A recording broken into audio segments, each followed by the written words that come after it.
श्रीमान की योग्यता से पता लग रहा है कि श्रीमान योग्य नहीं है। मैं दावे के साथ कह रहा हूँ श्रीमान योग्य नहीं है। मैं कैमरे के सामने कह रहा हूँ श्रीमान योग्य नहीं है। जुगाड़ से डीओ बने हैं। मैं बिल्कुल सही कह रहा हूँ। मेरे पास एविडेंस है। श्रीमान न्यायालय जा सकते हैं, मेरे खिलाफ मानहानि का दावा लगा सकते हैं, लेकिन मेरे पास एविडेंस है, मैं सिद्ध कर दूंगा। श्रीमान लेकिन डीओ साहब श्रीमान जी झूठ बोल रहे हैं। अरे आप देख लेना फाइल। अरे मैं अपना पूरी बात आपकी सुनी, आप मेरी पूरी बात सुनोगे, इससे बीच में नहीं बोलोगे। मैं बोला नहीं हूँ आपके बीच में। जब आपने मुझे आमना सामना कराया तो मुझे भी 1 to 1 बात करने का अधिकार है श्रीमान। मेरे को भी अपनी 1 to 1 बात बताओ।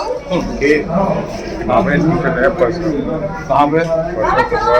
पहाड़गढ़ में टीचर है परशुराम कुशवाहा। उसके पहले ने ये था कि जो उसकी डीएड की अनुसूची ये लोग फर्जी क्या है, उसकी जांच हुई। जांच के बाद चला गया कोर्ट में। अच्छा रस्ती हमने बड़ा खुद ही साहब के पास में सीओ साहब को पास वहाँ से उसको लिबर्टी मिल गई दूसरा। तो सीओ साहब ने ये कहा कि अवमत मांगा डबल एजी। अच्छा वो फाइल अभी आ रही दिखाई था सीओ साहब, इनको भी दिखाई थी। अवमत मांगा है बात मैं सुना दूंगा।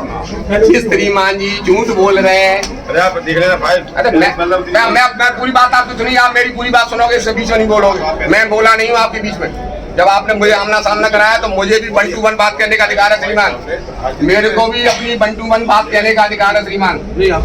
हाँ, उन्होंने रिट पिटीशन लगाई, ये फर्जी साबित हो गए मास्टर दोनों।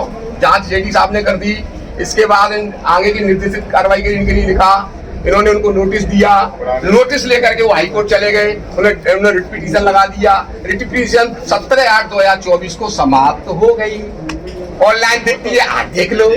उसमें क्या, अरे सीओ साहब तक मत जाइए, मेरी बात सुनिए पहले, फिर मेरी बात सुनो। उसके बाद वो बंदा जवाब देने आया, भैया 302 को मुझे भी अदालत में नहीं करते हैं, लेकिन साक्ष्य के बाद में सजा मिलती है। पिन्ने पाने जो दस्तावेज है बाबा श्रीमान जांच कर रहे हैं। श्रीमान की योग्यता से पता लग रहा है कि श्रीमान योग्य नहीं है।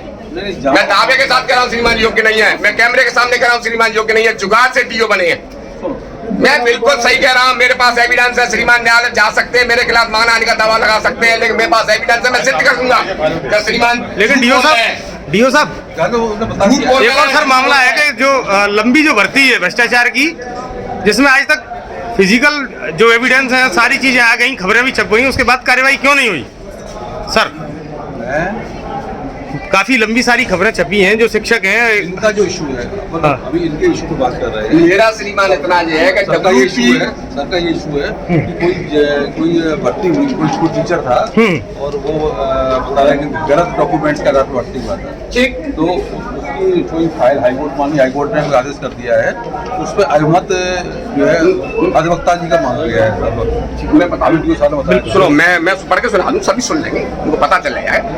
इसमें मैंने श्रीमान जी से निवेदन है कि उत्तर प्रदेश शपथ पत्र पर मैंने शिकायत की थी। शपथ पत्र पे शिकायत श्रीमान संयुक्त संचालक लोक शिक्षण संभाग ग्वालियर को की थी। वह पूर्णतः सत्य एवं नीति युक्त थी।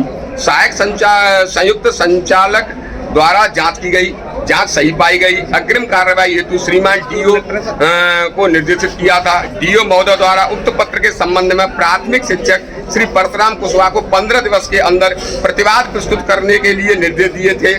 प्रस्तुत प्रतिवाद समाधान कारक नहीं पाया गया। तब जाकर उत्तरदायी मानते हुए लोक सेवा से पृथक किया जाकर तब तक शासन से प्राप्त धन वसूली हेतु एक नोटिस इनके द्वारा दिया गया था।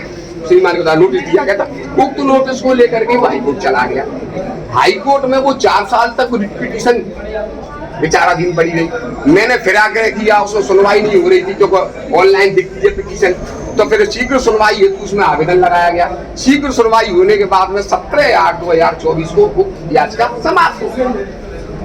फिर मैं फरवरी माह में फिर सत्याग्रह किया। मैं 2 दिन बैठा रहा। इन्होंने 1 महीने के अंदर हम कार्रवाई कर रहे हैं। इसके बाद उससे जवाब मांगा गया, भैया उसमें जांच होगी, हम जांच कर रहे हैं। जांच मैंने आपसे नहीं कराई, आपने शिकायत की है। शिकायत जेडी साहब क्या की है? आपको तो सेवा से अग्रिम कार्रवाई के लिए निर्देश मिला है, लेकिन श्रीमान मुझको गुमराह कर रहे थे। इसके बाद में फिर उससे एक जवाब मांगा गया।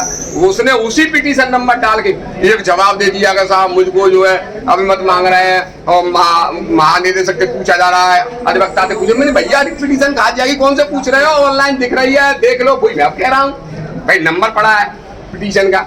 अब वो क्या बार 5 साल मुझको गुमराह कर रहे हैं और वो अपने आप को बहुत योग्य, मुझे नहीं लगता वो योग्य। मैं तो उन पर आरोप लगा रहा हूँ सीधा वो योग्य। ऐसा है, अभी सीओ साहब ने फाइल मंगाई है दूसरा मैं शिक्षित ग्रेजुएट हूँ, मैं डीओ तो नहीं बन पाया, लेकिन मैं शिक्षक बनने की योग्यता अपने आप में रखता हूँ। मैंने पूरी की स्टडी की है। जब मैं किसी एक प्रशासन दफ्तर के बाहर बैठ करके श्रीमान पर सीधे आरोप लगा रहा हूँ, मेरे पास एविडेंस है इस बात। अभी आपको फाइल मंगाई साहब ने, अरे भैया कर लेते जी, बात कर रहे हैं जी।